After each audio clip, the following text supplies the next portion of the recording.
ভার্সিটির সামনের বড় তেঁতুল গাছটার নিচে কান ধরে দাঁড়িয়ে আছে নির্ঝয়। তার ঠিক নাক বরাবর দাঁড়িয়ে আছে নীল। বাম হাত সাব্বিরের কাঁধের উপর রেখে ডান হাতে সানগ্লাস ঘুরাচ্ছে সে। নীলের দুপাশে সাব্বির আর রাতুল দাঁড়িয়ে থেকে শাহাদাত আঙুলের নখ কামড়িয়ে যাচ্ছে অনবরত। অসহায় মুখ করে বলে উঠল নির্ঝয়, দোস্ত এমনভাবে কান ধরে দাঁড় করিয়ে রাখছিস কেন? দেখ চারদিকে সবাই কেমন কেমন করে তাকাচ্ছে। আমার অসম্মান কি তোর অসম্মান না বল?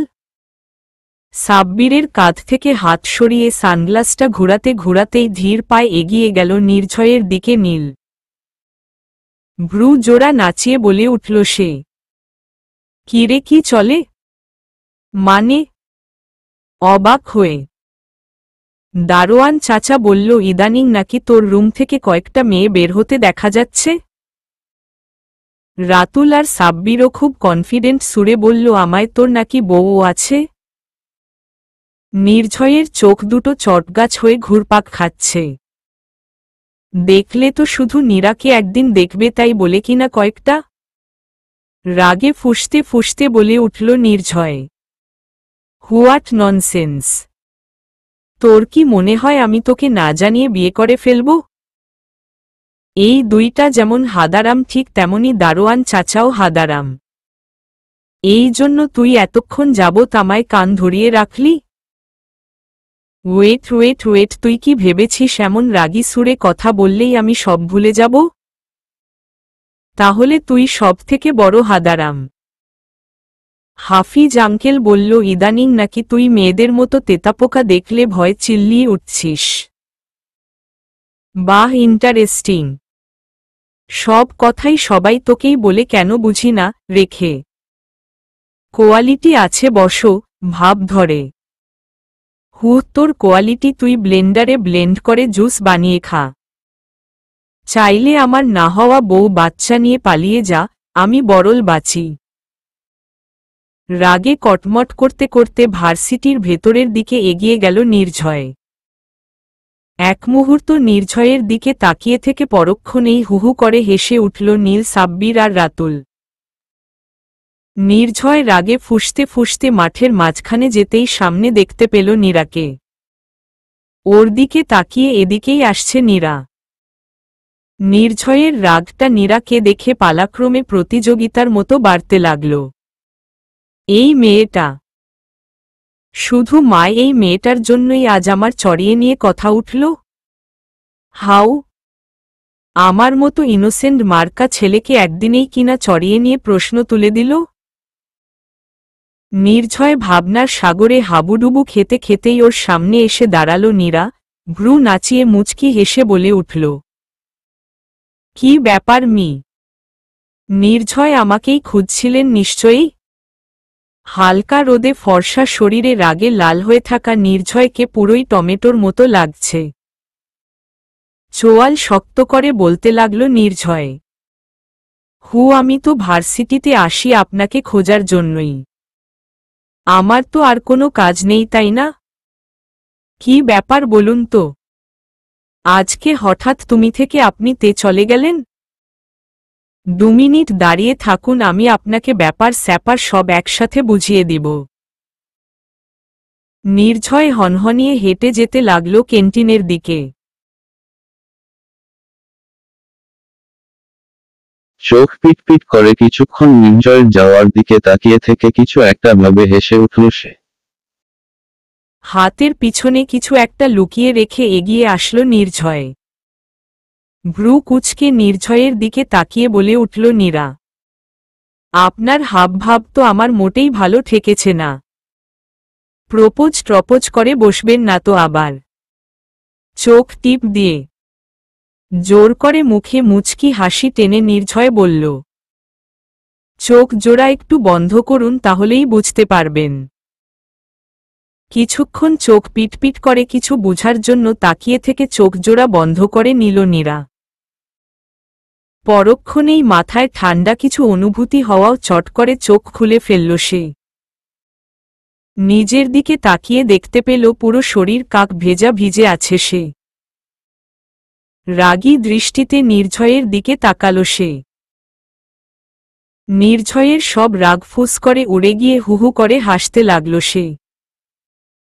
হাসতে হাসতেই চোখ গেল মাঠে দাঁড়িয়ে থাকা কয়েকটা ছেলের দিকে। লোভাতুর দৃষ্টিতে তাকিয়ে আছে নীরার দিকে। ছেলেগুলোর দৃষ্টি অনুসরণ করে নির্ঝয় নীরার দিকে তাকালো। ভেজা কালো রঙের শাড়িটা শরীরে লেপ্টে আছে পুরো। পরক্ষণেই চোখ সরিয়ে নিল নির্ঝয়। নিজের উপরেই নিজের রাগ লাগছে তার। ইচ্ছে করছে আগে নিজের মাথাটা ইট দিয়ে দুভাগ করে ছেলেগুলোকে চারভাগ করতে। কিন্তু নিতান্তই শান্তিপ্রিয় মানুষ নির্ঝয়। ঝগড়া ঝাঁটি একদমই পছন্দ না তার। তাই নিজের গায়ের গেঞ্জির উপরে থাকা বেগুনি রঙের শার্টটা খুলে নীরার দিকে এগিয়ে দিল সে। এতক্ষণ নির্ঝয়ের উপর রাগ লাগলেও এখন নির্ঝয়কে দেখে হাসিতে পেট ফেটে যাচ্ছে নীরার। শার্ট পরা হলে নীরার হাত ধরে টানতে টানতে নিয়ে যেতে লাগল নির্ঝয়। হাঁটছে আর অবাক নয়নে নির্ঝয়ের দিকে তাকিয়ে আছে নীরা। চোখে নোনাজলগুলো চিকচিক করছে। ভালোবাসার মানুষটা ভালোবেসে হোক বা না ভেসে এই প্রথম হাত ধরেছে তার। গাড়ির সামনে এনেই গাড়ির দরজা খুলে দিয়ে না তাকিয়েই অপর পাশের সিটে গিয়ে বসে পড়ল নির্ঝয়। মুচকি হেসে গাড়ির ভিতর ঢুকে গেল নীরাও। নীরার কাছ থেকে বাসার ঠিকানা জেনে ওদের বাসার সামনে এসে গাড়ি থামালো নির্ঝয়। বিশাল বড় বাড়ি ওদের। নির্ঝদের থেকে বেশি বড়লোক বইকি কমনা। সিট বেল্ট খুলে নির্ঝয় দিকে ঝুঁকে বলে উঠল নীরা।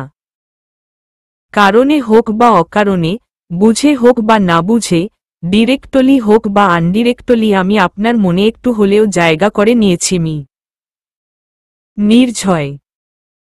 কেউ কখনো পুরোপুরি অন্য কারো মতো হতে পারে না। কোথাও না কোথাও একটা অপূর্ণতা থেকেই যায়। তাই আমি চাইলেও অভনী হতে পারব না। চাই ও না হতে, অভনী থাক আপনার মাঝে অন্যরকম হয়ে। কিন্তু আপনার পছন্দ অনুযায়ী সাজে সেজে থাকতে ঠিকই পারব। চাইলে চলুন আপনার শ্বশুর বাড়িতে, আর যদি না চান তাহলে জোর করব না। জাম কালারের কোটা শাড়ি পরে এক হাতে কুচি ধরে আরেক হাতে ব্যাগ ঝুলিয়ে সামনে দাঁড়িয়ে থাকা ছেলেটার দিকে সমান্তর দৃষ্টিতে তাকিয়ে আছে অভনী। তার দুপাশে থাকা জয়া আর জুথির ভ্রু জোড়া কুঁচকে আছে। কিছুক্ষণ আমতা আমতা করে অভনীর দিকে তাকিয়ে বলে উঠল ছেলেটি, আপনাকে যেদিন প্রথম দেখি সেদিনই প্রেমে পড়ে যাই। আপনার নাম কি তাও জানি না আমি। কিন্তু আপনার সব কিছুই মুগ্ধ করেছে আমায়। আপনাকে ভালোবাসার সুযোগ কি আমায় দিবেন প্লিজ? অভনীর সমান্তরাল ভ্রু জোড়া কুঁচকে গেল ছেলেটার কথা শুনে। ও কিছু বলার আগেই পাশ থেকে বলে উঠল জুথি, আপনি কি বড় ভাই? ছেলেটি একটু অবাক হয়ে জবাব দিল, মানে সোজা হিসাব বড় ভাই হলে আমার বেস্টু কেন আমি সহ রাজি হয়ে যাব, কিন্তু অন্য কেউ হলে পাক্কা 10 হাত দূরে চলে যাবেন। জয়াকে ধমক দিয়ে নরম সুরে বলে উঠল অভনী, সরি ভাইয়া, আমি চাইলেই আপনাকে ভালোবাসতে পারবো না। কারণ আমি ইতিমধ্যে ফিনিশ। আমি অন্য কাউকে ভালোবাসি। সেটা বুঝতে সময় লাগলেও আমি এখন বুঝতে পারছি আমি ওকে ভালোবাসি। আর আপনি যদি বড় ভাই হয়ে থাকেন তাহলে আমার লাইফ থেকে দূরে সরে যাবেন প্লিজ। ছেলেটাকে পাশ কাটিয়ে সামনের দিকে হাঁটা দিল অভনী। পাশে হাঁটতে হাঁটতে জয়া বলল, তুই ছেলেটাকে এমনভাবে না করে দিলি কেন? যদি এটাই বড় ভাই হয়ে থাকে? তাছাড়া তুই কারে ভালোবাসলি এক মুহূর্তের মধ্যে? ওই কি বড় ভাই করছিস? তোর ওই বড় ভাইকে কি আমি কোলে নিয়ে বসে থাকব নাকি? আর আমি তখন ছেলেটাকে ভাগানোর জন্য বলছি আমি একজনকে ভালোবাসি গাধা। অভনির কথা শেষ হবার আগেই দৌড়ে আবারও সামনে আসলো ছেলেটা। হাঁপাতে হাঁপাতে কান ধরে বলে উঠল সে, সরি ভাবি, আমি আসলে বুঝতে পারিনি। আমি আর জীবনেও আপনার সামনে আসমু না। আমি আপনাকে ভালো ও বাসি না। দয়া করে একটু আগের সব কথা ভুলে যান। বড় ভাই আপনাকে ভালোবাসে, আমি না হহ। এত বড় একটা ছেলেকে এমনভাবে কান ধরে দাঁড়িয়ে থাকতে দেখে খিলখিল করে হাসতে লাগল জয়া আর জুথি। ওদের হাসির মধ্যেই ছেলেটা উধাও হয়ে গেল।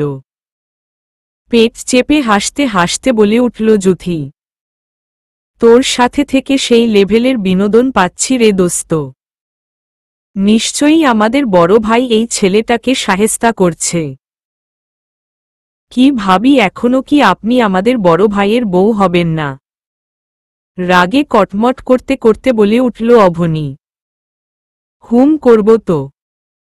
একবার না 10 বার বিয়ে করব তোদের বড় ভাইকে। তবে ততদিনে তোদেরকে ব্লেন্ড করে ফিনিশিং দিয়ে। ক্লাস শেষ করে ধীর পায়ে নিচে নেমে আসলো অভনি, জুথি আর জয়া। ব্যাগে ফোনের রিংটোনটা নিজ গতিতে বেজে চলতে দেখে ফোনটা হাতে নিল অভনি। মায়ের ফোন দেখে রিসিভ করে সালাম দিয়ে জিজ্ঞাসা করল, হ্যাঁ মা বলো। তোর নানির জন্য আসার সময় ওষুধ নিয়েও পাসিস তো। প্রেশারের ওষুধ শেষ হয়ে গেছে মার। ওকে মা নিয়ে আসব। কল কেটে ফোনটা ব্যাগে রেগে সামনে তাকাতেই চোখ গেল নীলের দিকে। এদিকেই এগিয়ে আসছে সে। কফি কালারের শার্ট পরে আছে আজ নীল। শার্টের হাতা কনুই পর্যন্ত গুটানো। পরনে ব্ল্যাক জিন্স। হালকা ব্রাউন সিল্কি চুলগুলো খুব গুছিয়েই পড়ে আছে ওর কপালে। হাতে ব্রেন্ডেড ঘড়ি। দুধসাদা শরীরে কফি কালার রংটাকে পৃথিবীর শ্রেষ্ঠ রং বলে মনে হচ্ছে অভনির। জয়ার খোঁচা আর ফিসফিস করার শব্দে নীলকে নিয়ে কল্পকাহিনী বাদ দিয়ে জয়ার দিকে তাকালো অভনি। ফিসফিস করে বলে উঠল জয়া, দোস্ত দেখ দেখ আমার ক্রাশ। কি যেন নাম ওহে, ফারহান আহমেদ নীল। মনে হচ্ছে আমাদের দিকে আসছে রে। দেখিস এখন কি কিউটভাবে প্রপোজ করে বসবে আমায়। আহা, ঈশ্বর আজকে পুরো চকলেট বয় লাগছে রে। ইচ্ছে তো করছে। চোখ রাঙিয়ে ধমক দিয়ে বলে উঠল অভনি, তোর ইচ্ছাকে তুই কাগজে মুড়িয়ে ডাস্টবিনে ফেলে দে। অন্যের বরের দিকে খারাপ নজরে তাকাস, লজ্জা লাগে না বদমাইয়া? দ্বিগুণ ফিসফিস করে। অন্যের বর কেমনে বলিস এখনই? আমার বর ও তো হতে পারে। অভনি কিছু বলার আগেই ততক্ষণে নীল এসে দাঁড়িয়ে আছে ওদের সামনে। ভ্রু নাচিয়ে বলে উঠল নীল, কি এমন ফিসফিস করে? কখন থেকে কি কথা বলছেন দুজনে? আপনার সামনে যে আমি এসে দাঁড়িয়ে আছি তার তো কোনো খেয়ালই নেই। BTW। গাড়িতে আসুন মিস। অভনি, কালকে নাকি রিকশা করে গেছেন, তাই বাবা আমাকে ধোলাই দিয়েছে। চলুন। মাথা কাত করে হ্যাঁ সূচক ওর দিয়ে নীলের পিছু হাঁটা ধরল অভনি। পেছনে দাঁড়িয়ে থাকা দুজনের চোখ রসগোল্লা হয়ে গেছে। এমন কিছু হবার জন্য যে ওরা প্রস্তুত ছিল না তা ওদের রিয়েকশন বাটন প্রেস করাতেই বোঝা যাচ্ছে। খাটে এক পায়ের উপর আরেক পা দিয়ে চোখে মোটা ফ্রেমের চশমা লাগিয়ে ম্যাগাজিন পড়ছেন নিহাল আহমেদ। দরজায় নক হবার শব্দে ম্যাগাজিন থেকে চোখ সরিয়ে দরজার দিকে তাকালেন উনি। অভনি দাঁড়িয়ে আছে দরজার সামনে। গলা উঁচু করে অভনিকে উদ্দেশ্য করে বলে উঠলেন উনি, তোকে কি আমাদের রুমে নক করে আসতে বলছি? ধীর পায়ে রুমের ভেতর ঢুকে গিয়ে মুচকি হেসে বলে উঠল অভনি। ছোট আব্বু সবার ঘরে ঢোকার আগেই নক করা উচিত। হইছে আর জ্ঞান দিতে হবে না আমায় জ্ঞানী মেয়ে। আয় আমার এইখানে এসে বসো। অভনি এগিয়ে এসে নিহাল আহমেদে পাশে বসে পড়ল। ম্যাগাজিনটা গুছিয়ে রেখে দিয়ে অভনির মাথায় হাত বুলিয়ে বলে উঠলেন নিহাল আহমেদ। কিছু বলবি মা?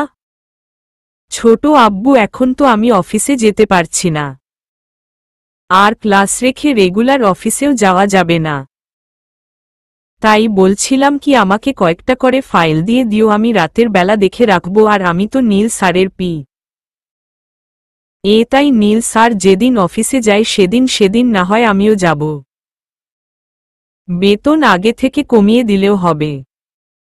মুচকি হেসে হালকা উচ্চস্বরে হেসে বলে উঠলেন নিহাল আহমেদ। বোকা মেয়ে, তোর বেতন তো আমি এমনিই দিতাম। তারপরও জানি তুই কাজ ছাড়া নিবি না, তাই তোর কথাই আমি মানলাম। আর বেতন কেমন দিব না দিব সেটা তোর বুঝিয়ে দিতে হবে পাকনি বুড়ি। ওয়ার্ড্রবের উপরে একটা ফাইল আছে, ওটা নিয়ে যা। তবে আগে পড়া শেষ করবি, তারপর কাজ। বসা থেকে উঠে ফাইলটা হাতে নিল অভনি। এক টুকরো মুচকি হাসি মুখে ঝুলিয়ে রেখে ছোট্ট করে বলে উঠল, থ্যাংক ইউ। যার পরিবর্তে নিহাল আহমেদও মুখে এক টুকরো মুচকি হাসি ঝুলিয়ে রাখলেন। চোখে একগাদা পানি পড়ায় ঘুম ভেঙে গেল অভনির। ভ্রু জোড়া কুঁচকে উঠে বসে হাত দিয়ে মুখ মুছতে লাগল সে। সামনের দিকে তাকাতেই দেখতে পেল এটা ওদের রুম না, বিশাল বড় একটা নৌকায় শুয়ে আছে সে। আচমকা নিজেকে নৌকায় আবিষ্কার করে ভয় পেয়ে গেল অভনি। ও তো নিজের রুমে ঘুমিয়েছিল, তাহলে এখানে আসলো কিভাবে? ভাবতেই ভয় কেঁপে উঠছে সে। চারদিকে ঘন কালো অন্ধকার আর শুনশান নীরবতা। অভনি ভয় কয়েক পা ফেলতেই কেউ একজন এক টুকরো কাপড়ে আবদ্ধ করে চোখ জোড়া বন্ধ করে দিল তার। এক হাতের কনুই ধরে টেনে নিয়ে যেতে লাগল সামনে। অভনি জমে ফ্রিজ। বিড়বিড় করে আয়াতুল কুরসি পড়ছে বারবার। এই বুঝি কোনো জিন ভূত তাকে নদীতে ফেলে দিল। স্বপ্ন নাকি সত্যি তা বুঝার জন্য নিজেই নিজের হাতে চিমটি কেটে ব্যথায় কুকরিয়ে উঠল অভনি। লোকটা থেমে গেল। পরক্ষণে আবারও হাত ধরে নিয়ে যেতে লাগল কোথাও। হঠাৎ থেমে গেল সবকিছু। থেমে গেল লোকটার চরণের সাথে সাথে অভনির চরণগুলোও। ধীরে ধীরে চোখের বাঁধন আলগা হতেই অস্পষ্ট আলো এসে লাগল অভনির চোখে। ডান হাত এগিয়ে দিয়ে ধীরে ধীরে চোখের বাঁধন খুলতেই চমকে উঠল অভনি। কি অদ্ভুত সুন্দর, কি অমায়িক সৌন্দর্য এসে ভর করেছে বর্ষায় পানিতে ভরপুর চারদিকে আলোপূর্ণ এই নদীটাকে। গভীর রাতের নীরবতাপূর্ণ নদীটাতে হাজারো ডিঙ্গি নৌকায় ভরপুর। প্রতিটা নৌকায় মরিচ বাতির চিকচিক আলোয় ফুটিয়ে আছে, তাহার সাথে আকাশে উড়ে চলছে হাজারো ফানুস। চোখ জোড়া যতটুকু পর্যন্ত দেখতে পায় ততটুকু ভালো করে খেয়াল করল অভনি। না, এই সৌন্দর্যের আজ শেষ কোথায় বোঝা যাচ্ছে না। নৌকাগুলো থেকে প্রতিনিয়ত একটার পর একটা ফানুস উড়িয়েই যাচ্ছে, যার ধরুন আকাশের অনেক উপর থেকে নিচে পর্যন্ত ছোট ছোট বাতিতে ভরপুর হয়ে আলোকরশ্মি ছড়িয়ে দিয়ে চলছে। চারদিকের চোখ ধাঁধানো পরিবেশ দেখতে দেখতে নিজের নৌকার দিকে তাকাতেই ভুলে গেছে অভনি। আচমকা শব্দ হওয়ায় ভয় না পেয়ে শব্দের উৎস খুঁজতে চোখ জোড়া পেছনে ঘোরাতেই গোলাপের একগুচ্ছ পাপড়ির সাথে নানান রঙের কাগজের জড়ি উপর থেকে অভনির উপরে পড়তে শুরু করল। মুখে হাত দিয়ে সামনের দিকে তাকাতেই আরেক দফা জাটকা খেল অভনি।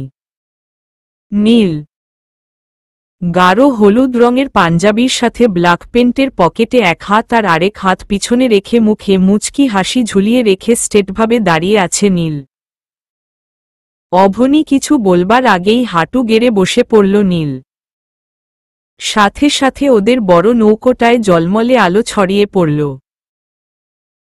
অভনি পাশ ফিরে তাকাতেই দেখতে পেল নিহাল আহমেদ, নীলিমা আহমেদ, নির্ঝয়, আরিহা, মাইশা, নীরব, মাহিবদের সাথে দাঁড়িয়ে আছে নানু আর মা সাহেলা বেগমও।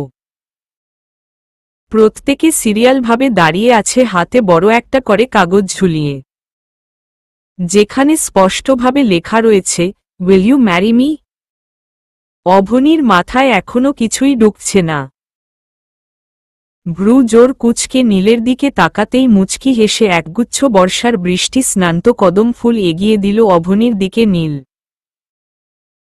চারদিকে এত এত ঝলসানো আলোর মাঝে টাটকা হলুদ আর সাদা মিশ্রণের ফুলগুলো ঝলমলে হয়ে রূপ ধারণ করেছে বাহারি রঙে। অভনি একদৃষ্টিতে কদম ফুলের দিকে তাকিয়ে থেকে আগ্রহময় চোখে তাকালো নীলের দিকে। আবেগপ্রবণ দৃষ্টিতে অভনির দিকে তাকিয়ে নিজের ঠোঁট জোড়া নাড়িয়ে বলে উঠল নীল,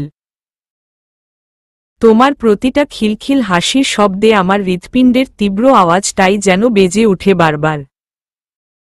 তোমার হাজারো স্বপ্নগুলোতে আমার স্বপ্নের প্রতিচ্ছবি যেন খুঁজে পাই বারবার। তুমি আমার অস্তিত্বে মিশে আছো শিউলি ফুলের সুগন্ধিটির মতো শীতল কিন্তু তীব্রভাবে। আমার প্রতিটি নিঃশ্বাস তোমাতে বিভোর, প্রতিটি শব্দ তোমাতে ভালোবাসায় স্নিগ্ধ। প্রতিটি মানুষের জীবনে আলো ধরে রাখার মতো কেউ একজনের প্রয়োজন হয়। তুমি কি আমার জীবনে আলো ধরে রাখার মানুষটি হবে? বর্ষায় একগুচ্ছ কদম হাতে সমুদ্রের তীর ঘেঁষে ঝুনঝুন করা নুপুরের শব্দের সাথে সাগরের ওই উতালপাতাল ঢেউয়ের শব্দের মাঝে হাতে হাত রেখে হেঁটে যাবে আমার সাথে? বর্ষা ফুরিয়ে গেলে না হয় তীব্র গন্ধে ডাকা বেলিফুলের মালা চুলে গেঁথে দিয়ে হেঁটে বেরাবো সমুদ্রের সমারোহে। সাথে থাকবে তোমার হাতে মুগ্ধ করা সুগন্ধযুক্ত সাদা গোলাপ। হাঁটতে হাঁটতে ক্লান্ত হয়ে তোমার কানে ফিসফিস করে বলে উঠব, জীবনের এই দীর্ঘ পথ পাড়ি দেবার সাথী হবে কি আমার? হবে কি তুমি আমার রাজ্যের রানী? অধীর আগ্রহপূর্ণ চোখ জোড়া নিয়ে তাকিয়ে আছে অভনির দিকে নীল। চারদিকে ফানুসের আলোর সমারোহের মাঝে নীল রঙের শাড়িতে মুড়িয়ে থাকা রমণীর বর্ষায় বৃষ্টির টুপটুপ ফোঁটার মতো ঝরে পড়ছে শ্রাবণের উল্লাসিত চোখের নোনাঝল। নীলের প্রতিটি কথা বারবার কানে বাজছে তার। গোলাপের ন্যায় পাপড়ির মতো লজ্জায় লাল হয়ে যাচ্ছে ফর্সা গাল দুটো। নীলের প্রতিটি কথায় প্রতিটি শব্দে আজ অন্যরকম মাদকতা, যেই মাদকে তীব্র গতিতে নেশাগ্রস্ত করে তুলছে অভনিকে। পাশ থেকে আপনজনদের কণ্ঠ ভেসে আসায় চোখ ঘুরিয়ে সেদিকে তাকালো অভনি। সকলের কণ্ঠে হ্যাঁ বলে দে অভনি ধ্বনিটা বারবার বুকের বা পাশটায় তীব্রভাবে নাড়িয়ে দিচ্ছে অভনির। ছলছলময় চোখ জোড়া নিয়ে মায়ের মুখের দিকে তাকালো অভনি। মায়ের মুখের তৃপ্তির হাসি। সাহেরা বেগম মাথা কাত করে সায় দিলেন মেয়েকে। অভনির মুখে ফুটে উঠল রাজ্য জয় করার হাসি। যতই হোক মানুষটাকে মনে মনে ভালোবাসে যে। নীলের তুমিতে আচ্ছন্ন আজ সে। ঘাড় ঘুরিয়ে নীলের দিকে তাকিয়েই হাঁটু গেড়ে বসে পড়ল অভনি। নীল ভ্রু কুচকে তাকাল। মুচকি হেসে কদমফুলগুলো হাতে নিয়ে বলে উঠল অভনি, পরের বছর অপেক্ষায় থাকব আপনার। ভারী বর্ষায় ক্লান্ত হয়ে পড়া আমার হিরো সাহেব হয়ে একগুচ্ছ কদম ফুল হাতে নিয়ে কানে কানে এসে বলে যাবেন, মৃত্যুর আগে পর্যন্ত এই দীর্ঘ পথ পাড়ি দেওয়ার সাথী হবে কি আমার? মুচকি হেসে অভনিকে নিয়ে উঠে দাঁড়াল নীল। নির্ঝয়, মাহিব, নীরব আর নিহাক আহমেদ এসে একে একে জড়িয়ে ধরলেন নীলকে। সাহেরা বেগম, নীলিমা আহমেদ আর মাইশা এসে জড়িয়ে ধরল অভনিকে। মাইশার দিকও তাকিয়ে ভ্রু জোড়া কুচকে প্রশ্ন করে উঠল অভনি, মাইশা আপু তোমরা তো দেশের বাহিরে ছিলে, তাহলে এখানে কিভাবে? আর বলো না, আমরা ফিরেছি 10টার দিকে। একটু খানি রেস্ট করে শুধু খেতে পারছি। তারপর আর শান্তি দিল বুঝি তোমার হবু জামাই নিয়ে আসলো এখানে। তবে পরিবেশটা কিন্তু ভারী সুন্দর। আমার দেবরজি কিন্তু তার বড় ভাইয়ের মতো গাধা না। ওই কি বললে তুমি আমি গাধা? নীরব। অভনির থুতনিতে হাত রেখে বলে উঠলেন নীলিমা আহমেদ। থামো তো, তোরা ঝগড়া করিস না। জানিস অভনি, আমি আজ অনেক অনেক খুশি। মাইশা আরেকটা মেয়ে হিসেবে পেলেও তোকে হারানো ভয় ছিল সব সময়। মনে হতো তোর বিয়ে হয়ে গেলে আমাদের আর মনেই রাখবি না। কিন্তু আজ বিকালে নীল যখন আমার কোলে মাথা রেখে সোজাসুজি বলল, মা আমার অভনিকে চাই। দিবে আমায়? কথা দিলাম তোমাদের মেয়েকে কখনো কষ্ট পেতে দিব না। আমার সে কি খুশি। আমার এই বদমেজাজি রাগী ছেলেটা বড্ড ভালোবাসে তোকে। ভালো থাকিস সব সময়। কপালে চুমু দিয়ে। অভনি লজ্জায় লাল নীল হলুদ হয়ে যাচ্ছে। সাহেরা বেগম এগিয়ে এসে বললেন, ভাগ্য করে জন্মেছিস তুই, বলতেই হয়। না হলে কি আর এমন একটা পরিবার পেতি? জানিস আমি রাজি ছিলাম না, কারণ এটা বামন হয়ে চাঁদে হাত দেওয়ার মতোই হয়ে যায়, কিন্তু সবার কথায় জোড়াজুড়িতে আর নীল বাবার দিকে তাকিয়ে রাজি হয়েই গেলাম। ভালো রাখিস সবসময় সবাইকে। অভনি মাকে জড়িয়ে ধরে কেঁদে দিল। নিহাল আহমেদ পাশ থেকে বলে উঠলেন, আমাদের এখন ঘুমুতে যাওয়া উচিত, তাই না নীলু? অনেক ঘুম পাচ্ছে। চলো চলো, না হলে নীল একটু পরে ফানুসের মতো আমাদেরও উড়িয়ে দিবে। সবাই ফিক হয়ে হেসে উঠল। আশেপাশের ডিঙ্গি নৌকা থেকে এখনো একটু পরপর আকাশে ফানুস উড়িয়ে দেয়া হচ্ছে। সবার খিলখিল হাসি আর বাতাসের সুসা শব্দে অন্যরকমভাবে মেতে আছে সবাই। কিন্তু হাসি নেই শুধু নির্ঝয়ের মুখে। কৃত্রিম শুকনা হাসি একে রেখেছে সে মুখে। এই দিনটাই তো দেখতে চেয়েছিল সে। তাহলে বুকের বাম পাশটায় এত ব্যথা হচ্ছে কেন? কেন ইচ্ছে করছে সবকিছু শেষ করে দিয়ে অভনিকে নিয়ে চলে যাক দূর অজানায়, যেখানে থাকবে না কোনো বাধা। কিন্তু না, এমন কিছুই করবে না নির্ঝয়। বুক ফেটে একটা দীর্ঘশ্বাস বেরিয়ে এলো তার। নীল হেঁচকা টানে নির্ঝয়কে নৌকার অপর প্রান্তে নিয়ে গেল। টলমল করা পানির দিকে দৃষ্টি দিয়ে বলে উঠল, তুই অভনিকে ভালোবাসিস তাই না রে? নির্ঝয় একটু থতমত খেয়ে গেল। এমন একটা প্রশ্নের জন্য মোটেই প্রস্তুত ছিল না। আমতা করে বলে উঠল, কি বলছিস তুই এসব নীল? নির্ঝয়ের দিকে মুখ ঘুরিয়ে চোখের দিকে তাকিয়ে বলে উঠল নীল, তোর চোখের ভাষা আমাকে সেটাই বলছে রে। আমি যেমন তোর বেস্ট ফ্রেন্ড ঠিক তেমনি তুইও কিন্তু আমার বেস্ট ফ্রেন্ড।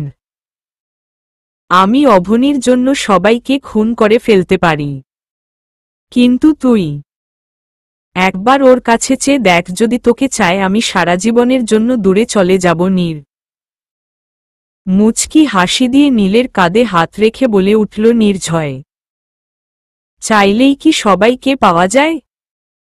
থাক না কিছু না পাওয়া, যা থেকে যাবে আজীবন মনের গহীনে। অভনি তোর সাথেই ভালো থাকবে। বেস্ট অফ লাক দোস্ত। নীলকে একবার জড়িয়ে ধরে আবারও হাঁটা দিল সবার উদ্দেশ্য নির্ঝয়। অন্যদিকে নিহাল আহমেদ অভনির মাথায় হাত রেখে বললেন, আমি কিন্তু আগেই বুঝতে পেরেছিলাম যে নীল তোকে ভালোবাসে। তুই যেদিন হসপিটালে ভর্তি ছিলি তখন নীলের ছন্নছাড়া চোখ দুটোতেই আমি তোর জন্য ভালোবাসা দেখেছিলাম। তাই তোর কাছাকাছি রাখতে চেয়েছি সব সময়। ভালো থাক মা। চলো সবাই এবার আমরা বাসায় যাই। একে একে সবাই অন্য নৌকাতে উঠে চলে যেতে লাগল। নীল এসে অভনির পিছে দাঁড়িয়েছে।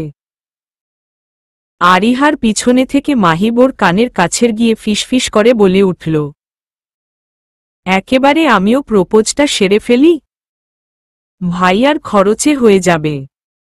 মুচকি হেসে আরিহা রাগী চোখে তাকিয়ে বলে উঠল, অসভ্য।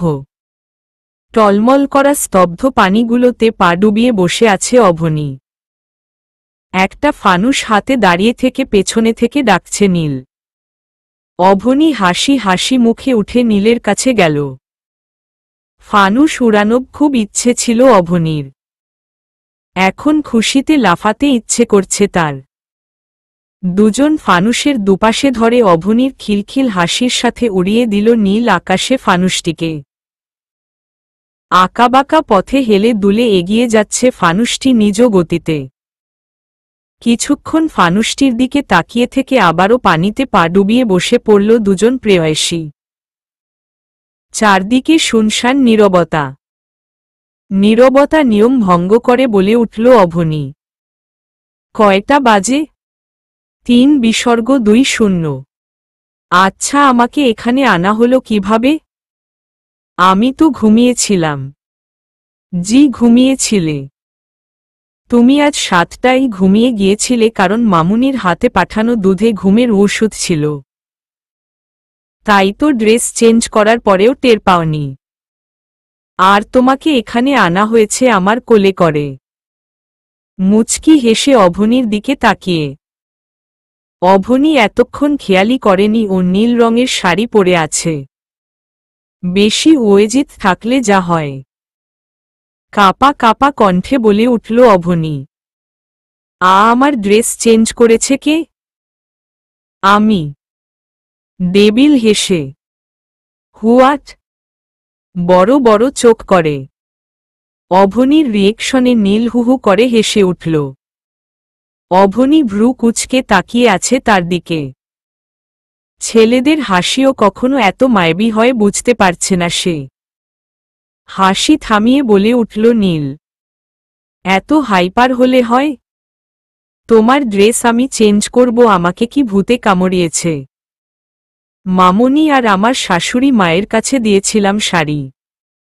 তবে বিয়ের পর হলে কিন্তু ওদের কাছে দিতাম না। লজ্জায় রাঙাবতী হয়ে পানির দিকে তাকিয়ে মিনমিন করে বলে উঠল অভনী, 2 ঘন্টায় এমন লাজলজ্জাবিহীন হয়ে যাচ্ছেন কেন?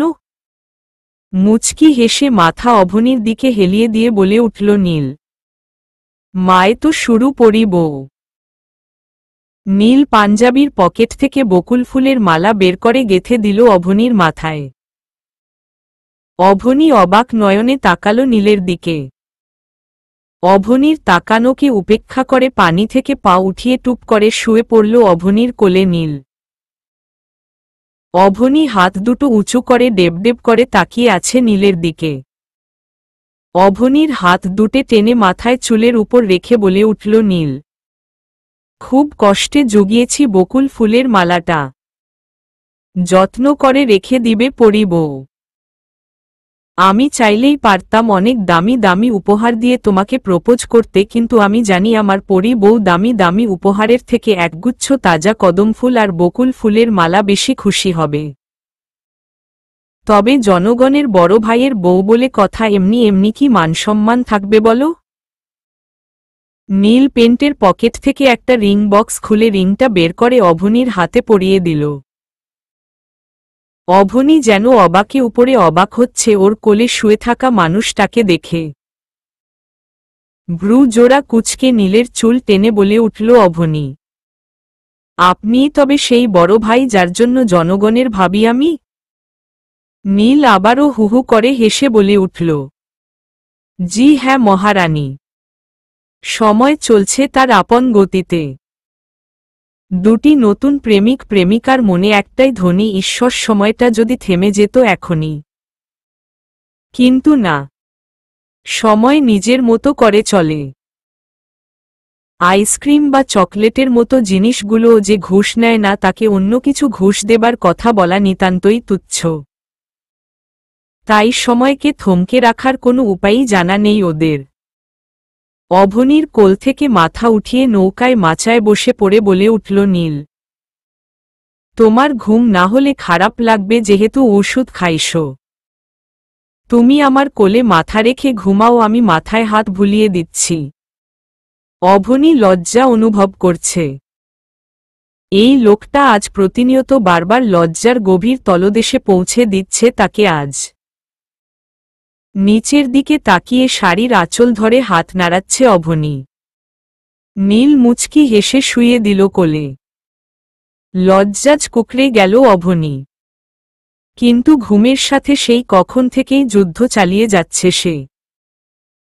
তার ইচ্ছে করছে ঘুমগুলোকে কেটে কুচি কুচি করে নদীতে ভাসিয়ে দিতে। আজকের রাতেও এভাবে চেপে ধরতে হবে ঘুমগুলো তাকে। আজকে রাতেও এক বস্তা মন খারাপ করে ঘুমের সাথে যুদ্ধ চালিয়ে যাচ্ছে অভনি। নীল অভনির মাথায় হাত ভুলাতে ভুলাতে খালি গলায় গান ধরল। বকুলের মালা শুকাবে, রেখে দেব তার সুরভি, দিন গিয়ে রাতে লুকাবে, মুছ নাকো আমারই ছবি, আমি মিনতি করে গেলাম, তুমি চোখের আড়াল হও, কাছে কি বা দূরে রও, মনে রেখো আমিও ছিলাম, এই মন তোমাকে দিলাম, এই প্রেম তোমাকে দিলাম। গান বাকিটা শুনে নিন। যখন ঘুমের সাথে যুদ্ধ করতে ব্যস্ত তখন আপন হয়েও ঘুমের দলে হয়ে কেউ যদি মাথায় হাত ভুলিয়ে গান শোনায় তাহলে কি আর ঘুমের সাথে পারা সম্ভব? না, একদমই না। অবনীও হেরে গিয়ে ঘুমের দেশে চলে গেছে আর নীল একমনে তাকিয়ে দেখছে তার ঘুমন্ত প্রেয়সীকে। ক্যাম্পাসের সামনে গাড়ি থামিয়ে অভনির হাত ধরে এগিয়ে যেতে লাগল নীল। নিচের দিকে তাকিয়ে হাঁটছে অভনি, আর চোখে চারদিকে তাকালো একবার সে। আশেপাশে মেয়েগুলো কেমন ডেবডেব করে দেখছে ওকে। মনে হচ্ছে গিলে খেয়ে ফেলবে। ক্রাস বয়কে অন্য একটা মেয়ের হাত ধরে হিরোর মতো হেঁটে যেতে দেখে তাদের নরম তুলতুলে মনটা যে এলোপাথারি ভাবে ভেঙে চলছে তা ওদের মুখের চাহনিতে স্পষ্ট। এতে নীলের কোনো হেলদোল নেই। নিজের মতো করে হেঁটে চলছে সে। জয়া আর জুথি বসে আছে ক্লাসরুমে। নীল অভনির হাত ধরে ক্লাসরুমে ঢুকতেই ওদের চোখ দুটো বেরিয়ে যাবার উপক্রম। দেব দেব করে ওদের দিকে তাকিয়ে টুপ করে দাঁড়িয়ে গেল দুজন। ওদের মনে এই মুহূর্তে একটা কথাই বারবার তবলা বাজছে, তলে তলে এত কিছু। হাও। ওদের কাছে এসেই ইনোসেন্ট মার্কা হাসি দিল অভনি। কিন্তু এই মুহূর্তে ওর এই হাসিটা গ্রহণযোগ্য হয়েছে বলে মনে হল না। মুখে হাসির রেখা টেনে বলে উঠল নীল, কি ব্যাপার শালিকারা এমন হা করে তাকিয়ে কি দেখছ? নিজের ক্রাস বয়ের কাছ থেকে শালিকা নাম সম্বোধন শুনে হাত পা ছড়িয়ে ভ্যা ভ্যা করো কাঁদতে ইচ্ছে করছে জয়ার। অভনির মুখে এখনো ইনোসেন্ট মার্কা হাসি ঝুলে আছে। খুশিতে গদগদ করতে করতে বলে উঠল জুথি, আপনিই বড় ভাই? জি আমিই বড় ভাই। এবার লাফিয়ে উঠে বলে উঠল জয়া। হাউ কি কিউট, তার মানে আমাদের অবনী শেষমেশ বড় ভাইয়ের বউ আর আমাদের ভাবি। দাঁত বের করে হেসে বলে উঠল নীল, শুধু তোমাদের না, জনগণের ভাবি। অভনি রাগী দৃষ্টিতে তাকাতেই ঠোঁটে হাত দিয়ে দাঁড়িয়ে রইল নীল। মুখ টিপে হেসে বলে উঠল জয়া, বাহ, জনগণের বড় ভাই দেখি এখনই আমাদের ভাবিকে ভয় পায়। ভয় পাই না রে বোন, এটাকে বলে বউয়ের প্রতি সেলফ রেসপেক্ট, যা শুধু একজন বিয়ে করা স্বামী আর প্রেমিকরাই বুঝে। নীলের কথায় হুহু করে হেসে উঠল জয়া আর জুথি। অভনি নাক মুখ ফুলিয়ে দাঁড়িয়ে আছে। মুচকি হেসে বলে উঠল নীল, আচ্ছা আপাতত আমার পরি বউটাকে তোমাদের কাছে বন্ধক দিয়ে গেলাম, দেখে রেখো। নীল যাবার আগেই জুথির মোবাইলের রিংটোন বেজে উঠল। কল রিসিভ করতেই অপর পাশ থেকে তীব্র কান্নার আওয়াজ ভেসে আসছে। ওয়েজিত কণ্ঠে জিজ্ঞাসা করল জুথি, কি হয়েছে? অপর পাশ থেকে কি বলা হলো তা শুনতে পেল না অবনীরা। তবে জুথির ওয়েজনায় বেশ ভয় পাচ্ছে অভনি আর জয়া। অপর পাশ থেকে কোনো শব্দ আর ভেসে আসছে না। জ্যোতি টুপ করে বসে পড়ল চেয়ারে। চোখে মুখে প্রচণ্ড রকমের বিষণ্ণতা আঁকড়ে ধরেছে তাকে। চোখ দিয়ে টপটপ করে পানি পড়ছে। অভনি ওয়েজিত হয়ে জ্যোতিকে বলে উঠল, কি হয়েছে, এমন করছিস কেন? কেউ অসুস্থ হয়েছে? কিন্তু না, জ্যোতির মুখে কোনো কথা নেই। নীল ভ্রু জোড়া কুঁচকে তাকিয়ে আছে জ্যোতির দিকে। মুহূর্তেই জ্ঞান হারিয়ে ডলে পড়ল অভনির কোলে জ্যোতি। জ্যোতিকে ডাকতে ডাকতে নীলকে উদ্দেশ্য করে অভনি বলল, আমার ব্যাগে পানির বোতল আছে, দিন তো তাড়াতাড়ি। নীল পানির বোতল দিতেই জ্যোতির চোখে মুখে মাথায় পানি দিতে লাগল জয়া। ইতিমধ্যে বেশ কয়েকজন এসে জমা হয়েছে ওদের কাছে। নীল উৎকৃষ্ট সুরে বলে উঠল, ডক্টরের কাছে নিতে হবে মনে হয়। তোমরা বসো, আমি ট্রলি নিয়ে আসছি। তখনই জ্ঞান ফিরে আসলো জ্যোতির। জ্ঞান ফিরতেই উত্তেজিত হয়ে কাঁদতে কাঁদতে বারবার বলতে লাগল, আমি বাসায় যাব, বাসায় যাব, আমি অভনি। আমাকে বাসায় নিয়ে চল না। বাসায় যাব আমি। আমার বাবা। জ্যোতির চোখে মুখে হাত দিয়ে নরম সুরে বলে উঠল অভনি, কি হয়েছে বল আমাদের। আঙ্কেল কি অসুস্থ? জ্যোতি জোরে জোরে কান্না করতে করতে বলে উঠল, ওরা বলছে আমার বাবা আর নেই রে। আমার বাবা চলে গেছে আমাকে ছেড়ে। মুহূর্তেই পরিবেশটা কেমন থমথমে রূপ ধারণ করেছে। এতক্ষণ সবাই উৎকৃষ্ট চোখে তাকিয়ে থাকলেও বর্তমানে সবার চোখে বিষণ্ণতা, মায়ে ভরপুর। জয়া আর অভনির চোখ দিয়েও পানি পড়ছে। মেয়েরা বাবাকে একটু বেশিই ভালোবাসে। বাবারাও হয়তো মেয়েদের একটু বেশিই ভালোবাসে। মেয়েদের প্রতিটি অশ্রু ফোঁটায় বাবাদের বুক ভরা সান্ত্বনা মিশে থাকে নীরবে। প্রতিটি মুগ্ধ দৃষ্টিতে থাকে আদর মাখা চাহনি। প্রতিটি সফলতার পদক্ষেপগুলোতে বাবার পায়ের চিহ্নটি স্পষ্ট। বাবার হাজারো স্বপ্নগুলোতেই মিশে থাকে একটি মেয়ের ভালো থাকা। সেই বাবাই যখন আদরের মেয়েকে রেখে পারি জমায় না ফেরার দেশে, সেটা কি মেয়েটার সহ্য সীমার মধ্যে? অভনির চোখে মুখে ফুটে উঠছে নিজের বাবাকে হারানোর সেই কঠিন মুহূর্তগুলো। ফুটে উঠছে সেই কঠিন যন্ত্রণা, বুক ফাটা আত্মচিৎকার। সময় কখন কাকে কোনো পরিস্থিতিতে ফেলে বলা যায় না। সময় পরিবর্তনশীল। এই তো একটু আগে খিলখিল করে হাসছিল মেয়েটা, আর এখন কান্নার গতি কমিয়ে অভনি আর জয়াকে উদ্দেশ্য করে বলে উঠল জ্যোতি, আমাকে বাসায় দিয়ে আয় না প্লিজ। আমাত এই শহরে তোরা ছাড়া আর কেউ নেই আপন। অপরাধীর চোখে জ্যোতির দিকে তাকিয়ে বলে উঠল জয়া, আমার বাবা কেমন জানিসই তো, তাও আবার গ্রামে। আমাকে দিবে না রে অভনি, তুই যা না প্লিজ। অভনি অসহায় চোখে নীলের দিকে তাকালো। নীল চোখে ইশারা করে সায় দিল যাওয়ার জন্য। অভনির দিকে তাকিয়েই বলে উঠল নীল, তুমি ওকে নিয়ে আমার গাড়িতে গিয়ে বসো। আমি 2 মিনিট স্যারের সাথে ওর ব্যাপারে কথা বলে চলো আসছি। আমি নিয়ে যাব তোমাদের। অভনি জ্যোতিকে নিয়ে গাড়ির পেছনের সিটে বসে পড়ল। জ্যোতি অনবরত কেঁদেই যাচ্ছে, যার ধরুন অভনির চোখের টলমল করা নোনাজলগুলোও বাধা মানছে না। নীল গাড়িতে এসে অভনিকে ইশারা করল কান্না না করার জন্য। অভনিও মাথা নাড়িয়ে হ্যাঁ সূচক উত্তর দিল। গাড়ি চলছে তার আপন গতিতে। প্রায় 3.5 ঘন্টা গাড়ি ড্রাইভ করার পর তারা গ্রামে এসে পৌঁছাল। জ্যোতির কান্নার বেগ আরও বেড়ে গেল। দেখে তো গিয়েছিল হাসি খুশি পূর্ণ একটি পরিবার, অথচ আজ চারদিকে কান্নার সমাগম। বাবার হাতের আদর খেয়ে বেরিয়েছিল সে এই বাসা থেকে। কে জানতো আবার এসে বাবা নামক আদরের ছায়াকেই দেখবে নিস্তব্ধ হয়ে শুয়ে আছে। চারদিকে মানুষে ভরপুর।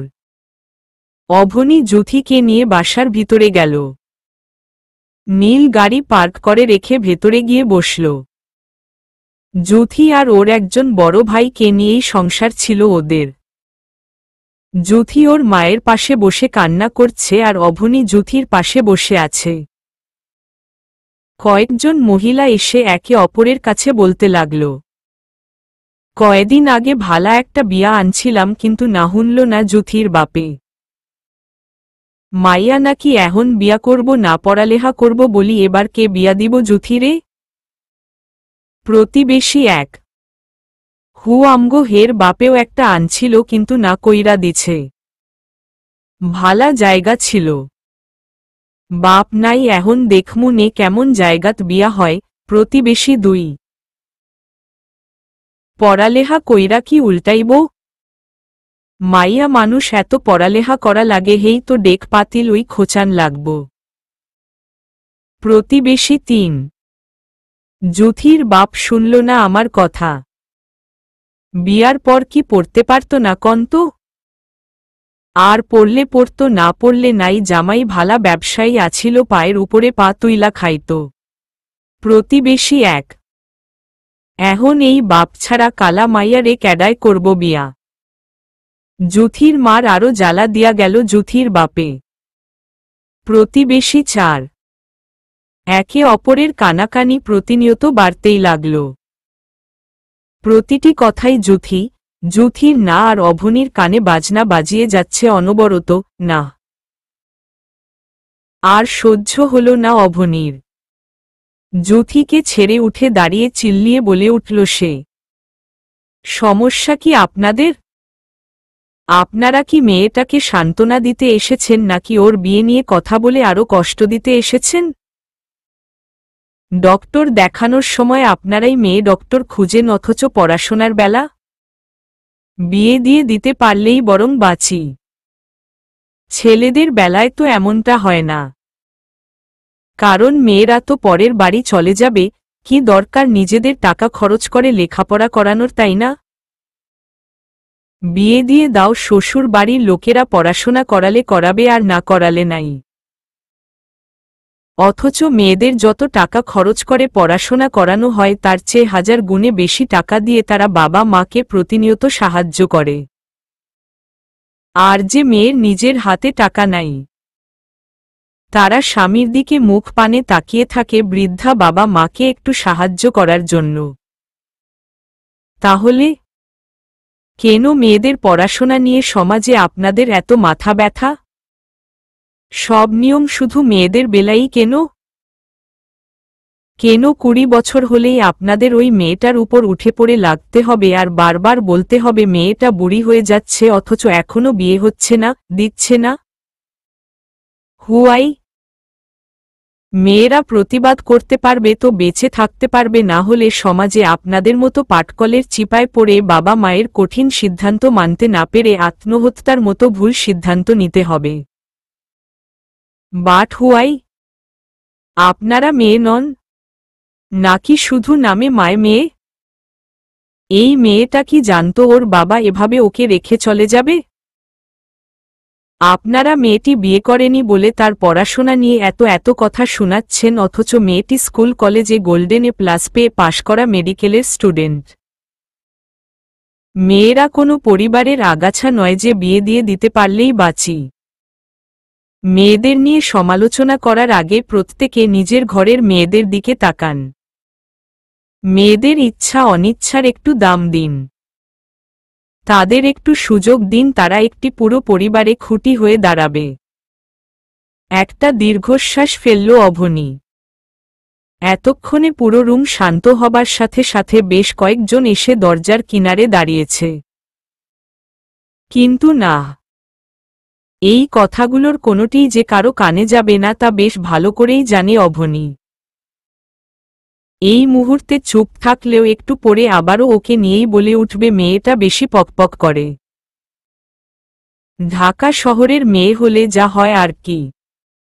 বাপ মা শিক্ষা দেয়নি, অথচ সেই শিক্ষাটা তাদের মাঝে ছিদ্রওয়ালা বালতির মতো, তা তারা নিজেরাই জানে না। এটাই আমাদের সমাজ। অভনি নিচু হয়ে জুথির কাছে বসল, জুথির চোখের জল মুছে দিয়ে বলল, কান্না করিস না। আমারও বাবা নেই, বাবা হারানোর কষ্ট আমি জানি।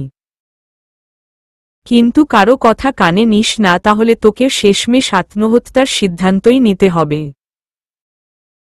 খুব তাড়াতাড়ি ভাইয়া আর আন্টিকে নিয়ে ঢাকা চলে আয়, ওখানে আর যাই হোক প্রতিবেশী বা সমাজের কথা শুনতে হবে না।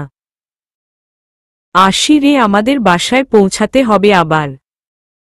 ছাদের একপাশে বড় দোলনায় নীলের কাঁধে মাথা রেখে বসে আছে অভনি। নীল অভনির এক হাত শক্ত করে নিজের হাতের মুঠোয় বন্দি করে রেখেছে। দৃষ্টি তাদের গোল বল আকারের কিরণ ছড়িয়ে পড়া চাঁদের দিকে। কারো মুখে কোনো কথা নেই। শুনশান নীরবতা ভেঙে বলে উঠল অভনি, এভাবে চুপচাপ বসে আছেন কেন? আর এত রাতে এখানেই বা ডাকলেন কেন? চুপ করে থেকে অনুভব করছি। কি? তোমার হার্টবিট। নীলের কাঁধ থেকে মাথা তুলে ওয়েজিত কণ্ঠে বলে উঠল অভনি। আচ্ছা হিরো সাহেব, আপনার ওই রিকশাওয়ালা মামার কথা মনে আছে? ওনার বউকে যে অ্যাসিডে মুখ নষ্ট করে দেয়া হয়েছিল? আচ্ছা, কোনোভাবে যদি আমার চেহারাটা নষ্ট হয়ে যায়, তাহলে কি আপনি আমায় ভুলে যাবেন? মুচকি হেসে অভনির দিকে তাকিয়ে বলে উঠল নীল। পরি বউ, তুমি কি জানো মাঝে মাঝে তুমি বাচ্চা হয়ে যাও? অভনি গাল মুখ ফুলিয়ে ঠোঁট উল্টে বসে আছে। আবারও মুচকি হেসে বলে উঠল নীল, চেহারা দেখে ভালোবাসা হয় না পরি বউ। এই পৃথিবীতে সুন্দর বলতে কিছুই নেই। যে যাকে যত বেশি ভালোবাসে তার কাছে তাকে তত বেশিই সুন্দর লাগে, তাতে সে যত কুৎসিতই হোক না কেন। প্রেম সেটা তো মোহমায়। আমি তোমায় মায় পড়েছি পরি বউ, যা এ জীবনে শেষ হবে না। অভনি লজ্জা মাখা হাসি দিয়ে আবারও মাথা এলিয়ে দিল নীলের কাঁধে। আকাশের মুখপানে তাকিয়ে থেকে উদাসীন সুরে বলে উঠল নীল, আমি তোমাকে একটা ইম্পর্ট্যান্ট কথা বলার জন্য ডেকেছি পরি বউ। কাঁধে মাথা রেখেই পা নাচাতে নাচাতে বলে উঠল অভনি। কি হিরো সাহেব? আজ রাত ৩টায় আমার একটা মিশন আছে। খুবই ক্রিটিক্যাল মিশন এটা। দেশের বাহিরে কয়েক মেয়ের সাথে নেশাদ্রব্য পাচার করে দেওয়ার জন্য নেওয়া হবে। আমার লোক সেটা রাত ৮টার দিকে খবর পেয়েই আমাকে জানিয়েছে। জানি না বেঁচে ফিরব কিনা। আগে কোনো ভয় ছিল না, কিন্তু এবার ভয় লাগছে, কারণ আমার পরি বউকে হারিয়ে ফেলতে হয় যদি। অভনি নীলের কথায় খিলখিল করে হেসে উঠল। অভনির এমন হাসির কারণ বুঝতে না পেরে কপালে ভাঁজ পড়ে আছে নীলের। হাসি থামিয়ে বলে উঠল অভনি, নাইস জোকস মি হিরো সাহেব। আপনি একজন ডক্টর। আর ডক্টর হয়ে কিনা যাবেন মারামারি করতে? How funny. আপনি বলবেন আর আমি বিশ্বাস করব? অভনিকে ধমকের সুরে বলে উঠল নীল, আমি সিরিয়াস। অভনি এবার একটু নড়েচড়ে বসল। এক দৃষ্টিতে তাকালো নীলের দিকে। অভনির হাত দুটো মুঠোয় নিয়ে বলে উঠল নীল, আমি শুধু একজন ডক্টর নই পরি বউ। আমি এই শহরের বড় একজন মাফিয়া। তোমার মনে আছে তোমার দিকে যারা খারাপ দৃষ্টিতে তাকিয়েছিল তারা তোমার কাছে মাফ চেয়েছে? ওদেরকে আমিই মেরেছিলাম। একদিন বৃষ্টিতে আমাদের দেখা হয়েছিল, সেদিন আমিই রাস্তার মাঝে তোমার দিকে বাজে দৃষ্টিতে তাকিয়েছিল বলে মেরেছিলাম। আর উইয়ে শাফিনকেও আমিই মেরেছি। কারণ ও বড় একজন ড্রাগস ব্যবসায়ী ছিল, তার সাথে নজর ছিল তোমার উপর, তাই শেষ করে দিয়েছি। প্লিজ ভুল বুঝো না আমায়। আমি এমনটা না করলে শাফিন আরো 1000টা মানুষকে মারতে পারত। আজকের মিশনে আমি ফিরে আসতে পারবো কিনা জানি না, কিন্তু তুমি আমাকে ভুল বুঝো না প্লিজ পরি বউ। মামুনি বাবা নিজের ইচ্ছাতেই আমাকে এই পেশা করতে দিয়েছে, কারণ আমি দেশের জন্য কাজ করি। তাছাড়া এটা আমার ছোট থেকেই ইচ্ছা ছিল। আজকেও মামুনি বাবা জানে আমি মিশনে যাব, কিন্তু এটা কতটা ক্রিটিক্যাল সেটা জানে না ওরা, কারণ আমি জানি যতই হোক নিজের সন্তানকে মৃত্যুর মুখে যেতে দিবে না ওরা। হয়তো আমায় ঘরে বন্দি করেই রাখবে, কিন্তু এতে কত কত মানুষের ক্ষতি হবে ভেবে দেখেছ? তোমাকেও বলতাম না, কিন্তু মনে হলো যদি আর ফিরে না আসতে পারি তুমি কিছুই জানতে পারবে না। অভনি এতক্ষণ যাবৎ নীলের দিকে একদৃষ্টিতে তাকিয়ে আছে। চোখ দিয়ে ঝর্ণার গতিতে পানি ঝরছে তার। অভনিকে কিছু বলছে না দেখে নীল অভনির কাঁধে হাত দিয়ে নাড়া দিল অভনিকে। মুহূর্তেই অভনি নীলকে জড়িয়ে ধরে হাউমাউ করে কেঁদে উঠল অভনি। নীল কি বলবে বুঝতে পারছে না। চোখের কোনো ঘেঁষে নোনাজলে জমাট বেঁধে আছে যে তারও। এই মুহূর্তে অভনিকে জড়িয়ে ধরা ঠিক হবে কিনা বুঝতে পারছে না সে। পরক্ষণেই সব দ্বিধা দূর করে শক্ত করে জড়িয়ে ধরল অভনিকে, যেন ছেড়ে দিলেই চলে যাবে কোথাও। বেশ কিছুক্ষণ পর নীলকে ছেড়ে দিয়ে উত্তেজিত হয়ে বলে উঠল অভনি, আমি এক্ষুনি ছোট মাকে সব বলে দিব। আপনি যাবেন না প্লিজ। আমি আপনাকে যেতে দিব না। আমি এক্ষুনি যাব ছোট আব্বুর কাছে। অভনির এমন উত্তেজনা দেখে নীল শক্ত করে চেপে ধরল অভনিকে।